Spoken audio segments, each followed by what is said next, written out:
नमस्ते दोस्तों, एक बार फिर से आपके अपने YouTube चैनल मेरी कहानियां पर स्वागत है। आज हम फिर से हाजिर हैं एक नई कहानी के साथ। मेरा नाम माला है और मेरे परिवार में मेरी माँ, मेरे पिताजी और मेरा भाई रोहन रहते थे। मेरी माँ मेरे भाई रोहन से बहुत ज्यादा प्रेम करती थी और मेरे पिताजी मुझसे ज्यादा प्रेम करते थे। पिताजी मुझे कहते थे, माला तू तो मेरी जान है। पिताजी का ये प्रेम देखकर मैं बहुत खुश होती थी, मगर पिताजी जैसे मुझसे प्यार करते थे वैसे वे कभी रोहन भैया से प्रेम नहीं करते थे। उन्होंने कभी रोहन भैया को गले नहीं लगाया था और ना ही कभी प्यार से बात की थी। जब भी रोहन भैया अपने स्कूल में टॉप करते तो माँ उन्हें बहुत सारा प्यार करती, उनकी पसंद का खाना बनाती और पिताजी उन्हें बधाई देना तो दूर, उन्हें मुस्कुराकर देखते तक नहीं थे। पिताजी की ये नफरत रोहन भैया को बहुत उदास कर देती थी। उस वक्त मैं बहुत छोटी थी, मगर रोहन भैया को यूं उदास देखकर मैं भी दुखी हो जाती और उन्हें समझाकर कहती, क्या हुआ, पिताजी प्यार नहीं करते तो माँ तो आपसे बहुत प्यार करती हैं। मेरी ये बात सुनकर रोहन भैया कुछ सोचते और मुस्कुरा देते। फिर मैं रोहन भैया से कहती, माँ मुझे आपकी तरह प्यार क्यों नहीं करती। रोहन भैया तब मुझे चिढ़ाते और कहते, क्योंकि तुम माँ को मंदिर की सीढ़ियों पर मिली थी, इसलिए माँ मुझसे ज्यादा प्रेम करती हैं। रोहन भैया की बात सुनकर मैं बहुत रोती और नाराज हो जाती। पिताजी को सारी बात कहती तो पिताजी उल्टा रोहन भैया पर गुस्सा होते और कहते, ऐसी बातें मेरी बेटी से मत किया करो, वरना मुझसे बुरा कोई नहीं होगा। पिताजी का गुस्सा और नफरत देखकर माँ पिताजी से नाराज हो जाती और दोनों के खूब झगड़े होते। मैं और रोहन भैया माँ पिताजी को झगड़ते देखकर उदास हो जाते। रोहन भैया मुझे उदास देखकर कहते, माला माँ पिताजी तो हमेशा ऐसे ही झगड़ते हैं, तुम चलो हम कहीं जाकर खेलते हैं। रोहन भैया मुझे वहां से लेकर चले जाते और हम दोनों बहन भाई एक दूसरे को बहलाने के लिए देर तक खेलते। ये तो हमारे बचपन की बात थी। हम दोनों बहन और भाई का बचपन लड़ते झगड़ते गुजर रहा था। ऐसे ही एक दिन मैं स्कूल से घर आई तो मुझे अपने घर में बहुत सारे लोग नजर आए। इतने सारे लोगों को अपने घर में देखकर मैं डर गई थी और रोहन भैया के पीछे जा छुपी। फिर रोहन भैया से पूछने लगी, इतने सारे लोग हमारे घर क्या कर रहे हैं और आप रो क्यों रहे हैं। मेरी बात सुनकर रोहन भैया ने मुझसे कहा, माला हमारे पिताजी अब हमारे साथ नहीं रहे। पहले तो मैं रोहन भैया की बात समझ नहीं सकी थी, फिर बाद में मुझे पता चला कि कोई मृत्यु क्यों और कैसे हमें हमेशा के लिए छोड़कर चला जाता है। पिताजी के जाने के बाद मैं अकेली हो गई थी। माँ मुझे चुपचाप देखकर मेरे पास आई और कहने लगी, माला तुम्हारे पिताजी नहीं है तो क्या हुआ, तुम्हारी माँ तो जिंदा है ना। और माँ की ये बात सुनकर मैं खुश हो गई थी। अब माँ मुझे भी रोहन भैया की तरह ज्यादा प्यार करने लगी थी। मैं माँ और रोहन भैया का प्यार पाकर पिताजी को भूल गई थी। हम दोनों बहन और भाई का आपस में बहुत प्रेम था। मेरी माँ हम दोनों को यूं हंसता मुस्कुराता देखकर खुश होती थीं और कहती थीं, कभी मेरे बच्चों को किसी की बुरी नजर ना लगे, तुम दोनों हमेशा यूं ही साथ रहो। और मैं भगवान से यही प्रार्थना करती हूँ कि हमारा घर ऐसे ही खुशहाल रहे। मगर जैसे जैसे मैं बड़ी होती गई तब मुझे एहसास हुआ कि हमारे घर में कुछ ठीक नहीं हो रहा है। हालांकि हम सब बहुत खुश थे, मगर मेरा भाई रोहन जैसे ही 20 साल का हुआ तो अचानक से हमारे घर में अशांति फैल गई। क्योंकि हमारे घर हर रोज एक आदमी आता था और वो मेरे भाई से कुछ कहता, मगर रोहन भैया उसकी बात सुनकर उस पर गुस्सा करते चिल्लाते थे। मेरी माँ भी बहुत रोती हुई उस आदमी से झगड़ती थी। मैं 14 साल की थी उस वक्त। मैं शायद वो सारी बातें समझने में नादान थी, मगर मेरे छोटे से दिमाग में वो सारी बातें और वो सारे झगड़े घूमते रहते थे। मैं रोहन भैया को समझाती और कहती, रोहन भैया इतना गुस्सा मत हुआ करो, वो गंदा आदमी अब जब भी हमारे घर आएगा तो आप दरवाजा मत खोलना। मेरी बात सुनकर रोहन भैया हंसते और कहते, माला तुम अभी बहुत छोटी हो, इसलिए तुम्हें नहीं बता सकता कि मेरे अंदर क्या दर्द है। मैं कहती, भैया ये दर्द क्या होता है और तुम मुझे बताओ कि तुम्हें कहाँ दर्द हो रहा है। मेरी बात सुनकर वो कहते, पगली तुझे कुछ नहीं पता, एक दिन पता चलेगा कि दर्द क्या होता है तो तू जीना छोड़ देगी। अब मैं देख रही थी रोहन भैया मुझसे ज्यादा बात नहीं करते थे और दूर दूर रहते थे। हम दोनों बहन भाई में अब पहले जैसी समझ नहीं रही थी। मुझे लगता था रोहन भैया ज्यादा पढ़ाई कर रहे हैं, इसलिए उनको अब वक्त नहीं मिलता है। जिंदगी ऐसे ही गुजर रही थी। मैं कब बड़ी हुई पता नहीं चला।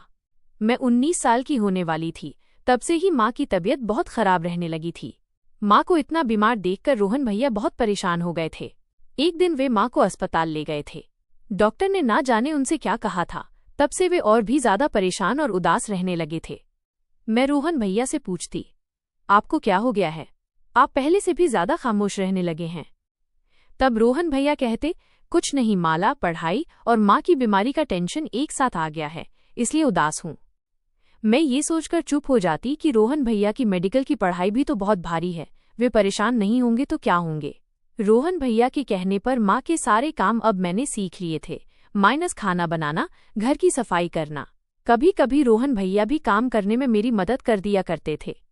माँ जो हर वक्त किसी न किसी काम में लगी रहती थीं, अब वो बिस्तर पर पड़े पड़े खुद को और भी ज्यादा बीमार महसूस करने लगी थीं। माँ की बीमारी दिन ब दिन बढ़ती जा रही थी। मैं और रोहन भैया चाहते थे कि माँ अस्पताल में एडमिट हो जाएं, मगर माँ कहती, नहीं रोहन, मुझे अब अपना घर छोड़कर कहीं नहीं जाना है। शायद माँ को पता चल गया था कि वो अंदर से बहुत बीमार हैं और उनकी जिंदगी खत्म होती जा रही है। उस रात मैं माँ को खाना खिला रही थी, तभी माँ मुझसे कहने लगी, माला, अब मुझसे नहीं खाया जाता, तुम रोहन को बुलाओ। माँ के कहने पर मैं रोहन भैया को बुला लाई थी। तभी माँ ने मुझसे कहा, माला, तुम दूसरे कमरे में जाओ। माँ की ये बात सुनकर मैं हैरान रह गई थी। माँ कभी भी मुझसे कुछ नहीं छुपाती थी, मगर ना जाने आज माँ को क्या हुआ था कि वो मेरे सामने रोहन भैया से बात नहीं कर रही थी और रोहन भैया वहां भी चुप थे। मुझे हैरत हो रही थी कि माँ रोहन भैया से क्या बात करने वाली थी जो मेरे सामने नहीं हो सकती थी। मेरे अंदर माँ की बात सुनने की उत्सुकता हुई। तभी मैं दरवाज़ा बंद करके कमरे से निकल गई और खिड़की में जाकर खड़ी हो गई। माँ रोहन भैया का चेहरा हाथ में पकड़े उनसे कह रही थी, तुम मेरे प्यारे बेटे हो रोहन, मैं तुमसे और माला से बहुत प्यार करती हूँ और मैं चाहती हूँ तुम दोनों कभी भी अलग ना हो। मैं माँ की ये बात सुनकर रोने लगी थी। मैं भी माँ और रोहन भैया से अलग नहीं होना चाहती थी कभी भी। फिर माँ ने भैया को एक खत पकड़ा दिया और कहा, अपने कमरे में जाकर पढ़ना। रोहन भैया माँ के गले लगकर बहुत देर तक रोते रहे थे। मैं अपनी जगह पर हैरान थी कि माँ वो खत मेरे सामने भी तो भैया को दे सकती थी, मगर माँ ने ऐसा क्यों किया था। और रोहन भैया वो भी मुझे नहीं बताते थे कि उस खत में क्या लिखा है, मगर मैंने देखा था भैया जब भी अकेले होते तो वो खत पढ़ते और बहुत रोते थे।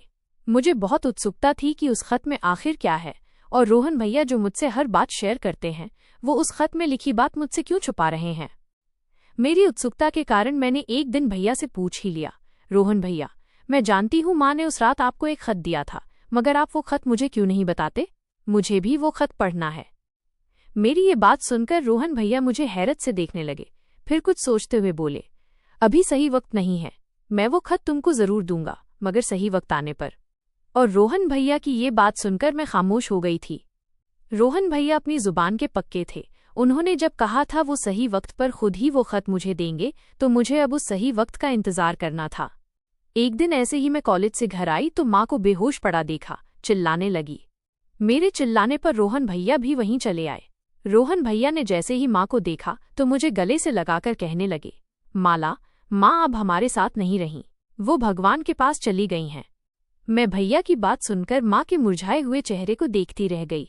मुझे माँ के हमें छोड़कर जाने का बहुत सदमा लगा था और मुझसे ज्यादा सदमा शायद रोहन भैया को लगा था। वे घर पर अब कम रहने लगे थे, मुझसे बात भी कम करते थे, अकेले बैठकर माँ का दिया वो खत पढ़ते रहते और बहुत रोते।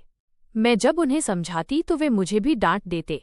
मैं रोहन भैया के ऐसे बदल जाने पर उदास हो गई थी। मुझे नहीं पता था एक माँ के चले जाने से हमारा रिश्ता ऐसे खत्म हो जाएगा। रोहन भैया रात देर तक घर पर नहीं आते तो मैं बहुत डर जाती, क्योंकि हमारे इतने बड़े घर में अब हम 2 ही लोग रहते थे और रोहन भैया भी मुझे अकेला छोड़कर चले जाते थे। एक दिन मैंने रोते हुए रोहन भैया से कहा था, मुझे अकेले छोड़कर मत जाया करो, मुझे बहुत डर लगता है। मेरी बात सुनकर उस रात रोहन भैया बहुत जोर से गुस्सा हुए थे, मुझ पर चिल्लाने लगे और कहने लगे, माला, अब तुम छोटी नहीं रही हो, अकेले रहने की आदत डाल लो, मैं हर वक्त तुम्हारे साथ नहीं रह सकता। रोहन भैया के डांटने पर मेरा नाजुक सा दिल टूट गया। मैं रोहन भैया के बदले हुए रूप को देखकर ज्यादा टूट गई थी। मैंने रोते हुए रोहन को देखा और कुछ भी कहे बिना वहां से चली गई। मैंने भी खुद को संभाल लिया था, माँ और रोहन भैया के बिना जीना सीख लिया था। रोहन भैया डॉक्टर बन चुके थे। मैं उनके डॉक्टर बनने पर बहुत खुश हुई थी, मगर उनको नहीं बताया था। एक दिन रोहन भैया मेरे पास आए और मुझसे कहने लगे, माला, मुझे बधाई नहीं दोगी, मैं डॉक्टर बन गया हूँ। माँ की एक इच्छा पूरी हो गई है, अब उनकी दूसरी इच्छा पूरी करने का वक्त आ चुका है। मैं खुश होती हुई रोहन भैया से कहने लगी, रोहन भैया, मैं बहुत खुश हूँ और आज शायद माँ की आत्मा को भी शांति मिल गई होगी। मेरी बात सुनकर रोहन भैया कुछ नहीं बोले और वहां से चले गए। फिर मैं सोचने लगी कि माँ की दूसरी इच्छा कौन सी होगी, मगर मेरे बहुत सोचने पर भी मुझे कुछ समझ नहीं आया था। जिंदगी के और थोड़े दिन गुजर गए थे। एक दिन रोहन भैया मेरे कमरे में आए और मेरे सिर पर लाल दुपट्टा ओढ़ाकर बोले, आज तुम्हारी शादी है, माँ का वादा पूरा करने जा रहा हूँ। रोहन भैया की आंखें लाल हो रही थीं, ऐसा लग रहा था जैसे वे आज भी रोए हों। मुझे लगा जैसे वे मेरी शादी का सुनकर रो रहे थे। मैं उनके गले से लग गई और बोली, रोहन भैया, मैं जानती हूँ आप मेरे यहाँ से चले जाने की वजह से रो रहे हैं, मगर कृपया आप मत रोइए। माँ की आत्मा को दुख पहुँचेगा और मैं भी शांति से नहीं रह पाऊंगी। मैं माँ का वादा पूरा करने के लिए तैयार हूँ। आप जिससे कहेंगे मैं बिना कुछ कहे उससे शादी कर लूंगी। फिर मैंने रोहन भैया से ये नहीं पूछा कि मेरी शादी वे किससे करवा रहे हैं। शादी का मुहूर्त शाम के वक्त था। रोहन भैया ने दूर के 1-2 रिश्तेदारों को मेरी शादी में बुलाया था।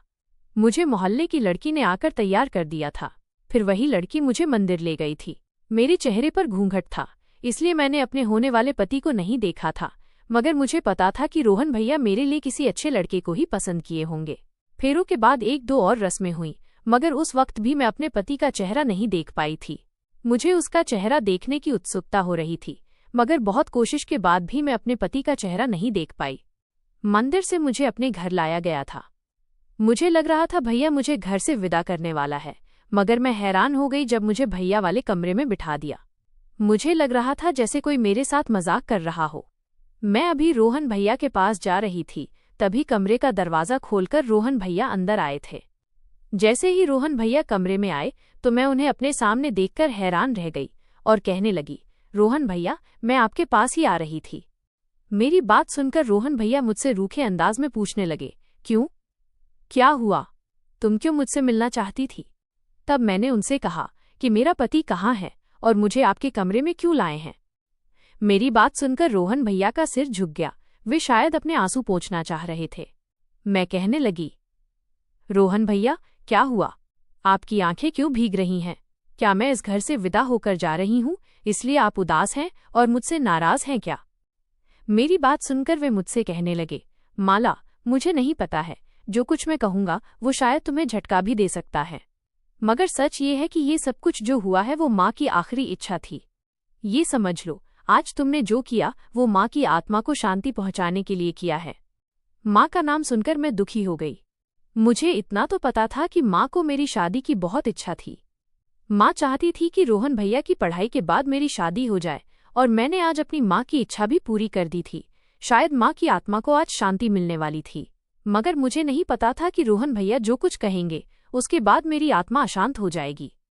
मैं रोहन भैया के पास गई और कहने लगी, रोहन भैया, आप जो कहना चाहते हैं कहिए, मैं सुन रही हूँ। मेरी बात सुनकर रोहन भैया मेरे दोनों हाथ पकड़कर बोले, माला, जो कुछ भी हुआ है वो सब कुछ माँ से किया वादा पूरा करने के लिए हुआ है। इसके बाद जो कुछ होगा वो तुम्हारी इच्छा अनुसार होगा। फिर भैया ने अपने हाथ में मौजूद एक पुराने से कागज को निकाला और मेरे हाथ में देते हुए कहने लगे, ये माँ का आखिरी खत है तुम्हारे लिए। इस खत को पढ़ने के बाद जो भी तुम्हारा फैसला होगा वो मुझे मंजूर होगा। इतना कहकर रोहन भैया वहां से चले गए और मैं अपने बिस्तर पर बैठकर वो खत पढ़ने लगी। मगर जब मैंने वो खत पढ़ा तो मेरी जान निकल गई। मुझे ऐसा लगा जैसे क़यामत आ गई हो। ये क्या हुआ था मेरे साथ और इस खत में क्या लिखा हुआ था? मैंने वो खत 1 नहीं 4 बार पढ़ा था और मेरी 4 बार पढ़ने पर भी उस खत का एक भी शब्द नहीं बदला था। मैं अपनी जगह पर रोती ही रही। ये क्या हो गया था? ये क्या कर दिया था रोहन भैया ने? उन्होंने इतना बड़ा सच क्यों मुझसे छुपाया था? मैं रात भर रोती रही थी और मेरा आंसू पोंछने वाला भी कोई नहीं था। रोहन भैया जो गए थे वे रात भर नहीं लौटे थे। मुझे अपनी माँ और रोहन पर भरोसा करने की बहुत बड़ी सजा मिली थी।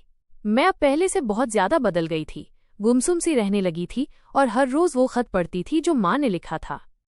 माँ ने खत में लिखा था, प्रिय माला, जब तुम ये खत पढ़ रही होगी तब मैं तुम्हारी जिंदगी से बहुत दूर जा चुकी होंगी। मुझे अपनी बीमारी से ज्यादा इस बात का अफसोस है कि मैं तुम्हें तुम्हारे पिताजी की तरह अपने प्यार का एहसास नहीं करवा पाई, मगर मैं तुमसे बहुत प्यार करती हूँ। क्यों न करूँ? तुम मेरी अपनी संतान हो और एक माँ अपनी सारी संतान को एक जैसा प्यार देती है। हाँ, बस उसका एहसास उस वक्त कम होता है जब कोई दूसरा भी आपसे ऐसे ही प्यार करे। तुमको अपने पिताजी के प्यार के सामने शायद मेरा प्यार कम लगता होगा, मगर नहीं। दुनिया की कोई भी माँ अपनी संतान से एक सा प्यार करती है। ये खत लिखते हुए मुझे बहुत तकलीफ हो रही है। ऐसा लग रहा है जैसे मेरे हाथ में पेन पकड़ने की भी शक्ति नहीं है। मगर मुझे तुम्हें एक सच बताना बहुत जरूरी है, इसलिए मैं अपना दर्द भुलाकर ये खत तुम्हें लिख रही हूँ। माला, मेरी प्यारी बेटी, जानती हूँ तुम मेरे बाद जिंदगी में बहुत अकेली हो जाओगी, मगर ये जीवन है और यहाँ अकेले ही संघर्ष करना पड़ता है। माला, ये खत लिखने का असली वजह यह है कि मुझे तुम्हें एक सच बताना है, एक सच जो तुम्हारी और रोहन की जिंदगी से जुड़ा हुआ है। माला, रोहन और तुम एक घर में एक साथ बड़े हुए हो। तुम रोहन को अपना बड़ा भाई मानती हो, मगर ये सच नहीं है। रोहन तुम्हारा भाई नहीं है। रोहन मेरी और तुम्हारे पिताजी की संतान नहीं। रोहन मेरे दूर के चचेरे भाई अजय का बेटा है। अजय एक बहुत बड़ा बिजनेसमैन था। उसकी पत्नी, जो रोहन की माँ थी, रोहन के जन्म के वक्त ही मर चुकी थी और अजय की जान को खतरा था, इसलिए अजय ने रोहन को मेरे हवाले कर दिया था। अजय जानता था मैं रोहन को बेटे की तरह रखूंगी और मैंने उसका ये भरोसा कभी नहीं टूटने दिया। मगर तुम्हारे पिताजी ने रोहन को कभी अपने बेटे की तरह स्वीकार नहीं किया। मैंने अपनी जिंदगी में बस यही चाहा कि तुम्हारे पिताजी रोहन को भी अपना बेटा मान लें, मगर जिंदगी में सारी इच्छाएं पूरी हों, ये तो नहीं होता है ना। और रोहन बचपन से ही जानता था कि तुम दोनों सगे भाई बहन नहीं हो। मेरी तुमसे और रोहन से यही विनती है कि तुम दोनों एक दूसरे से शादी करके मेरे घर को हमेशा के लिए खुशियों से भर दो। मैं अपने जीवन में ही तुम दोनों को एक होते देखना चाहती थी, मगर मेरी ये बीमारी मुझे ऐसा नहीं करने दे रही है। मैंने उस रात भी रोहन से वादा लिया था कि वो मेरी ये आखिरी इच्छा जरूर पूरी करेगा। अब माला, तुम्हारी बारी है। ये सब करके तुम अपनी माँ की आत्मा को शांति पहुंचाओगी। अपने और रोहन के जीवन का ये सच जानकर मुझे बहुत दुख हुआ था। मुझे रोहन से इस बात पर ज्यादा गुस्सा था कि उसने मुझे कभी ये नहीं बताया कि वो मेरा सगा भाई नहीं है, और ना ही शादी के वक्त मुझे बताया कि वही मेरा होने वाला पति है। हाँ, उस रात मेरी रोहन से ही शादी हुई थी और मैं रोहन को इस धोखे पर कभी माफ नहीं करने वाली थी। मैंने सोच लिया था कि मैं रोहन को कभी अपने पति के रूप में स्वीकार नहीं करूंगी। मैं रोहन से बात तक नहीं करती थी, तो वो भी मुझसे दूर दूर रहता था। हम दोनों पति पत्नी होने के बावजूद एक दूसरे से बहुत दूर थे। शायद रोहन के लिए भी इस बेजोड़ रिश्ते को स्वीकार करना मुश्किल हो गया था। दिन गुजरते जा रहे थे। रोहन को एक अस्पताल में नौकरी लग गई थी। रोहन अपनी नौकरी में व्यस्त हो गया था और मैं अपने घर में खुद को व्यस्त रखती थी, मगर मेरे अंदर रोहन के लिए नफरत आ गई थी। मैंने सोच लिया था मैं उससे तलाक लेकर अपने जीवन की फिर से नई शुरुआत करूंगी। रोहन देर रात तक अस्पताल से वापस आता था। उस रात मैंने भी फैसला किया था कि मैं रोहन से तलाक का कह दूंगी। मैं रोहन का इंतजार करती रही थी। रोहन और मैं अलग अलग कमरे में सोते थे। रोहन मुझे इतनी रात तक जागता देखकर हैरान हो गया और अपना बैग टेबल पर रखते हुए मुझसे पूछने लगा, क्या हुआ माला, तुम आज इतनी रात तक क्यों जाग रही हो? रोहन आज बहुत दिन बाद मुझसे ऐसे बात कर रहा था। मैंने अपने अंदर उठते गुस्से को शांत किया और कहने लगी, मेरा और तुम्हारा साथ गुजारा नहीं हो सकता। मैं ऐसे रिश्ते को नहीं मानती जिसको स्वीकार करने को मेरा मन ही न माने। मुझे तुमसे तलाक चाहिए। रोहन मेरी बात सुनकर हैरान नहीं हुआ था। वो जैसे जानता था कि मैं उससे यही बात करूंगी। तब वो मेरे सामने आया और कहने लगा, माला, मैं जानता हूं तुमने हमेशा मुझे अपना बड़ा भाई माना है, मगर ये सच नहीं था। मैं माँ की ये इच्छा बचपन से ही जानता था, मगर माँ पिताजी की वजह से तुमसे कुछ नहीं कहता था। माला, मैंने पिताजी की नफरत देखी है और अपने सगे रिश्तों को भी उस नफरत की आग में जलते देखा है। तुम्हें याद है, बचपन में हमारे घर एक आदमी आता था। वो आदमी मेरा चाचा था। वो मुझे अपने साथ ले जाना चाहता था क्योंकि मेरे असली पिता की सारी प्रॉपर्टी मेरे नाम थी। वो मुझे अपने साथ ले जाकर मेरी सारी प्रॉपर्टी अपने नाम करना चाहता था, मगर माँ ने मेरे चाचा की उस चाल को कभी कामयाब नहीं होने दिया। माँ की प्रेम की वजह से मैंने कभी पिताजी और चाचा की नफरत को अपने दिल पर नहीं लिया, क्योंकि माँ चाहती थी मैं सबसे अच्छा इंसान बनूं और इंसानों के काम आऊं। मेरी बातें समझने में शायद तुम्हें अभी थोड़ा वक्त लगेगा, मगर एक दिन तुम समझ जाओगी। और मैंने पहले भी कहा था, ये शादी माँ से किया वादा पूरा करने के लिए मैंने की है। अब तुम तलाक चाहती हो तो मैं तुम्हारी ये इच्छा भी पूरी कर दूंगा, मगर तुम मुझे थोड़ा सा वक्त दो। रोहन के इतने जल्दी मान जाने पर मैं हैरान थी। मुझे लगा था कि रोहन मेरी बात सुनकर गुस्सा होंगे और मुझ पर अपने पति होने का हक जमाएंगे, मगर रोहन ने तो मेरी बात का ऐसा जवाब दिया कि मेरे पास कहने के लिए शब्द ही नहीं बचे। मैं जिस गुस्से में आई थी अब उतनी ही शांति से वहां से चली गई। रोहन और मेरी शादी को 2 महीने गुजर चुके थे। मैंने उस रात के बाद रोहन से तलाक की बात नहीं की थी, मगर मुझे पता था कि रोहन ने जो कहा है वो अपना वादा पूरा करके ही रहेंगे, इसलिए मैं भी शांत हो चुकी थी। उस रात भयंकर तूफानी बारिश हो रही थी। बिजली और बारिश के शोर से मेरे घर में अजीब सी आवाजें आ रही थीं। मुझे अपने कमरे में बहुत डर लग रहा था। ऐसा लग रहा था जैसे कोई मुझे देख रहा हो। मैं डरती थरथराती हुई रोहन के कमरे में चली आई। मुझे अपने कमरे में देखकर रोहन हैरान हुए और मुझसे पूछा, क्या हुआ माला, तुम इतनी रात को यहाँ क्यों आई हो? मैंने उनकी बात को नजरअंदाज कर दिया और उनके बिस्तर पर जाकर सो गई। रोहन कुछ देर तक मुझे देखते खड़े रहे, फिर वे भी बिस्तर की दूसरी तरफ आकर सो गए। थोड़ी देर बाद मैंने रोहन से कहा, रोहन, माँ और पिताजी हमें छोड़कर क्यों चले गए हैं? मैं रो रही थी और रोहन मुझे रोते देख नहीं सके। तब वे मेरे करीब आए और समझाते हुए बोले, माला, भगवान ने माँ पिताजी की जिंदगी इतनी ही लिखी थी, मगर माला, तुम कभी ये मत समझना कि तुम अकेली हो। मैं हमेशा तुम्हारे साथ रहूंगा। मैं बहुत देर तक रोती रही और रोहन मुझे समझाते रहे।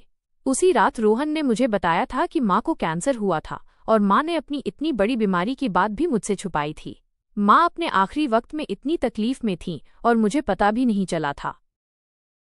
मुझे माँ पर गुस्सा भी आ रहा था और उनकी तकलीफ का सोचकर दुख भी हो रहा था। उस रात के बाद से मैं और रोहन एक ही कमरे में रहने लगे थे और एक दूसरे के साथ बिस्तर भी साझा करने लगे थे, मगर हमारे बीच की दूरियां पहले दिन जितनी ही थीं। अब मैं फिर से रोहन के सारे काम करने लगी थी। रोहन के लिए खाना बनाना, कपड़े आयरन करना और घर का सारा काम मैं ही करती थी। एक दिन रोहन मेरे पास आए और मुझसे कहने लगे कि वे कुछ दिनों के लिए दूसरे शहर जा रहे हैं। इतना कहकर रोहन चले गए। रोहन को गए हुए 2 महीने गुजर चुके थे और मुझे हर पल उनकी याद आ रही थी। मुझे खुद हैरानी हो रही थी कि मुझे क्या हो रहा है, क्यों मुझे रोहन याद आ रहे हैं। शायद मेरा दिल रोहन को अपना पति मान चुका था। मैं रोहन से प्यार करने लगी थी। रोहन वापस आ चुके थे। उन्हें देखकर मैं बहुत खुश हुई थी, मगर मेरी खुशी उस वक्त राख में बदल गई जब रोहन के साथ एक लड़की भी आई थी। रोहन ने उस लड़की से मिलाते हुए कहा, ये डॉक्टर प्रिया है और ये मेरे साथ काम करती हैं। प्रिया बहुत सुंदर और मॉडर्न थी। रोहन के साथ प्रिया को देखकर मुझे बिल्कुल अच्छा नहीं लगा था। ऐसा लग रहा था जैसे प्रिया रोहन को मुझसे दूर करने आई है। मैं प्रिया से जलन महसूस करने लगी थी। उन्हें रोहन के साथ देखकर मेरा मन करता कि मैं पूरी दुनिया को आग लगा दूं। अब जब भी प्रिया घर आती तो मैं खुद को कमरे में बंद कर लेती। रोहन मुझे बुलाने आते तो मैं बहाना बना देती। प्रिया हर शाम मेरे घर आने लगी थी और रोहन भी उसके साथ रहकर बहुत खुश थे। उस रात मुझे बहुत बुखार हो रहा था। रोहन फिर अपने साथ प्रिया को ले आए थे। प्रिया को देखकर मुझे गुस्सा आया और मैंने किसी चीज का ख्याल नहीं रखा और रोहन के सामने ही प्रिया से कह दिया, डॉक्टर प्रिया, आपका अपना घर नहीं है क्या, जो आप हर शाम दूसरों के घर चली आती हैं? और आप रोहन से दूर रहा करें, क्योंकि रोहन मेरे पति हैं। मेरी ये बात सुनकर प्रिया और रोहन दोनों ही हैरान रह गए थे। रोहन ने मेरी बदतमीजी पर मुझे डांटते हुए कहा, माला, ये क्या बदतमीजी है? प्रिया से माफी मांगो। रोहन ने मुझे कभी भी नहीं डांटा था, मगर प्रिया की वजह से मुझे डांट रहे थे। मैंने रोते हुए रोहन को देखा और प्रिया से माफी मांगे बिना ही वहां से चली आई। मुझे खुद नहीं पता था कि मैं क्या कर रही थी। प्रिया के जाने के बाद रोहन कमरे में बहुत देर से आए थे। रोहन के हाथ में एक कागज था। वो कागज देखकर मुझे झटका लगा। मैं अपने आंसू पोंछकर रोहन के पास आई। रोहन के चेहरे के हाव भाव देखकर लग रहा था कि वे बहुत गुस्से में हैं और अपना गुस्सा मुझ पर निकालने आए हैं। मुझे रोहन को ऐसे देखकर डर लग रहा था। मुझे लग रहा था कि रोहन आज मुझे अपनी जिंदगी से हमेशा के लिए निकाल देंगे, मुझे तलाक दे देंगे। मेरा दिल अंदर से कांप रहा था। मुझे बहुत रोना आ रहा था। रोहन ने अपने हाथ में मौजूद वो कागज का टुकड़ा मेरी तरफ बढ़ा दिया। मुझ पर उस वक्त क्या कयामत टूट रही थी, ये सिर्फ मुझे पता था। रोहन ने सर्द लहजे में मुझसे कहा, माला, इस पेपर पर साइन कर दो। रोहन की ये बात सुनकर मैं अपने आंसू पोंछते हुए रोहन के गले लग गई। रोहन अपनी जगह पर हैरान थे। मैंने रोहन से रोते हुए कहा, क्या हुआ? माँ के उस वादे का? आप तो बहुत स्वार्थी निकले। रोहन मेरी उस बात को लेकर हैरान हो गए जो मैंने नादानी में की थी। रोहन ने अपने दोनों हाथ मेरे इर्द गिर्द लपेटकर मुझसे कहा, क्या तुम मुझे बता सकती हो कि मैंने कौन सा स्वार्थ दिखाया है? तब मैंने कहा, उस रात मैंने ऐसे ही तलाक की बात की थी क्योंकि मुझे आप पर और माँ पर बहुत ज्यादा गुस्सा था। मगर अब मुझे आपसे दूर नहीं जाना है और ना ही ये घर छोड़कर कहीं जाना है। आप चाहें तो प्रिया से दूसरी शादी कर सकते हैं, मगर मैं आपकी जिंदगी से कहीं नहीं जाऊंगी। मुझे तलाक नहीं चाहिए। ये सुनकर रोहन ने मुझे खुद से अलग किया और कहने लगे, तुमसे किसने कहा कि मैं तुम्हारे कहने पर तुम्हें तलाक दे दूंगा? तुम एक क्या 1000 बार भी तलाक मांगती तो मैं तुम्हें नहीं देता। क्योंकि मैं तुमसे बहुत प्यार करता हूँ। अब से नहीं, बचपन से। माँ ने मुझे बचपन से ही हमारे रिश्ते की सच्चाई बता दी थी। और ये पेपर्स तलाक के नहीं हैं, इस घर के हैं। ये घर मैं तुम्हारे नाम करना चाहता हूँ और मैंने हमेशा तुम्हें अपनी दोस्त माना है। मैं रोहन की बात सुनकर खुश होने के बजाय उल्टा नाराज हो गई और कहने लगी, मगर आपका और प्रिया का क्या सीन है? वो क्यों हमारे घर आती है? मेरी ये बात सुनकर रोहन बहुत देर तक हंसते रहे। उनकी ये हंसी मुझे बहुत बुरी लग रही थी। मुझे गुस्से में देखकर रोहन ने कहा, गुस्सा मत करो मेरी प्यारी पत्नी माला। प्रिया तुम्हारी सौतन नहीं है। प्रिया पहले से शादीशुदा है और वो बस काम के लिए हमारे घर आती थी। और उसे घर लाने का एक कारण ये भी था कि मैं तुम्हें जलन महसूस करा सकूं।